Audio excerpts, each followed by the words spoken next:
नमस्कार, मैं हूं विनय सिंह। आपका बहुत बहुत स्वागत है। 7वीं जेपीएससी को लेकर क्या अड़चन है, इस पर आज बात करेंगे कि क्या 7वीं जेपीएससी की परीक्षा पूरे अगस्त महीने में हो पाएगी और जो लोग इंतजार में खड़े हैं उन्हें आगे की रणनीति कैसे बनानी चाहिए। हमने पिछले कई दिनों से लगातार वीडियो बना रहे हैं कि आपके लिए कि 7वीं जेपीएससी परीक्षा पर किस प्रकार की अड़चन है। फिलहाल जो अड़चन सबसे बड़ी सामने आ रही है उसमें यह है कि छठी जेपीएससी को लेकर 7वीं जेपीएससी भी रुकी हुई है। यानी कि छठी जेपीएससी पर कोर्ट का रुख स्पष्ट हो जाने के बाद अब सरकार के निर्णय सामने नहीं आई है। जेपीएससी को भी नहीं पता कि वो क्या करेगी और इसलिए 7वीं जेपीएससी पर रोक लग रही है। लेकिन आपका सवाल होगा कि 7वीं जेपीएससी को छठी से क्या लेना देना है। तो आपको ये बता दें कि छठी जेपीएससी से 7वीं को बहुत कुछ लेना देना है। अगर छठी जेपीएससी में जितने सवाल उठाए गए हैं अगर उसका उत्तर नहीं मिलता है तो 7वीं भी इसी रास्ते पे चली जाएगी। और उससे भी बड़ा सवाल ये कि असिस्टेंट इंजीनियर के मामले में जैसे ही हाईकोर्ट ने इसे रद्द किया था कि रिजर्वेशन को लेकर सरकार स्पष्ट निर्णय दे 10% वाले मामले पर, जेपीएससी में भी क्या ये पेंच फंस जाएगा। और भी कई सवाल आ रहे हैं, मसलन इंफ्रास्ट्रक्चर इस समय में तैयार नहीं है। इसके साथ साथ दूसरी तथ्य भी देखिए कि 1,50,000 स्टूडेंट का अभी तक 1,50,000 स्टूडेंट का इस वक्त तक रिजेक्शन लिस्ट में नाम जो शामिल किया गया है उसे प्रकाशित नहीं किया गया है।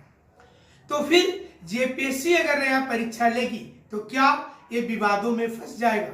और इससे भी बड़ा सवाल सामने आ रहा है कि क्या अब सिंगल मैन डोमिनेट जेपीएससी अकेले चल पाएगी। यानी कि एक ही व्यक्ति चेयरमैन बचे हैं, क्या वो सारी चीजों को अकेले अब कंडक्ट करेंगे जबकि उनके सहयोगी सदस्य रिटायर कर गए हैं। तो फिर जेपीएससी होगी नहीं होगी ये बड़ा सवाल हो जा रहा है। ऐसे में अगस्त महीने में अब हमें लगता है कि जेपीएससी नहीं होगी। हालांकि पहले भी हमने बताया था 1 और 8 को नहीं होगी। अब हमें लग रहा है कि 29 अगस्त तक भी परीक्षा होने की संभावना नहीं होगी। अगर होगा तो बहुत बड़ा चमत्कार हो जाएगा। तो फिर आप क्या कीजिएगा, आपके पास वक्त है। आप इस समय अगर आपके पास टाइम है तो प्रैक्टिस सेट बनाइए, क्वेश्चन पेपर का ज्यादा से ज्यादा अध्ययन कीजिए। जितना ज्यादा क्वेश्चन पेपर आप सॉल्व कीजिएगा उतना ज्यादा आपको लाभ होगा। और ये इंपॉर्टेंट इसलिए हो जाता है कि जेपीएससी परीक्षा कहीं से भी वो क्वेश्चन बेस्ड एग्जाम माना जाता है, बहुत ज्यादा पढ़ना नहीं है।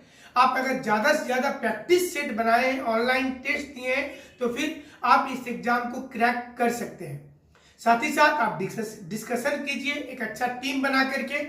और एग्जाम के लिए तकरीबन कम से कम इस वक्त अगर सोचिएगा तो 1 से 1.5 महीने का मिनिमम समय आपको मिलेगा। आज की तिथि से भी पकड़ेंगे तो आपको मिनिमम 45 दिन का टाइम मिलेगा, बशर्ते तीसरी लहर पूरी की पूरी झारखंड में तीसरी लहर का असर नहीं होता। और अगर असर हो जाता है तो फिर आपको दिक्कत और ज्यादा हो जाएगा। इसलिए 7वीं जेपीएससी के भविष्य पर प्रश्न चिन्ह लग गया है। अब सवाल यह भी सामने आ रहा है कि क्या एग्जाम लेने के पहले सभी विसंगतियों को दूर कर लिया जाएगा। जितने मुद्दे छठी जेपीएससी में गौण थे क्या वो सभी 7वीं जेपीएससी में ठीक हो जाएंगे या फिर स्टूडेंट जम करके तैयारी करेंगे और बाद में हाईकोर्ट के दरवाजे पर जाकर खड़ा होना होगा जो 326 कैंडिडेट के साथ हुआ है। 7वीं जेपीएससी में वक्त तो मिल रहा है, इसका फायदा आपको उठाना है प्रैक्टिस सेट ज्यादा से ज्यादा बना करके। हमारे साथ आप जुड़े रहिएगा। हमारा नंबर है 9431156794। 7th जेपीएससी को लेकर जो कंफ्यूजन हो रहा था उसे हमने कोशिश किया क्लियर करने का। अगस्त में परीक्षा नहीं हो पाएगी और इसके लिए तमाम सबूत भी हमने आपको दिया, जिसमें जेपीएससी में सदस्यों का नहीं होना, जेपीएससी छठी को लेकर खुद दुविधा में है कि इस समय में क्या करे क्या नहीं करे। और सरकार 7वीं जेपीएससी को लेकर अभी तक इंफ्रास्ट्रक्चर ही तैयार नहीं कर पाई है।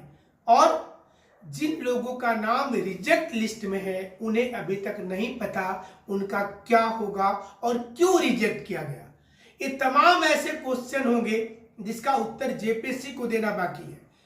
पहले कैबिनेट की बैठक हो रही है जिसमें बात होगी सर्टिफिकेट को लेकर कि क्या वो सर्टिफिकेट 10th और +2 वाला जो मुद्दा था, क्या वो झारखंड को आज जरूरी हो गया है?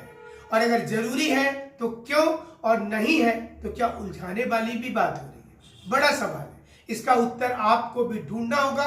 हमारे साथ आप जुड़े रहिएगा। जुड़ने के लिए शुक्रिया, धन्यवाद।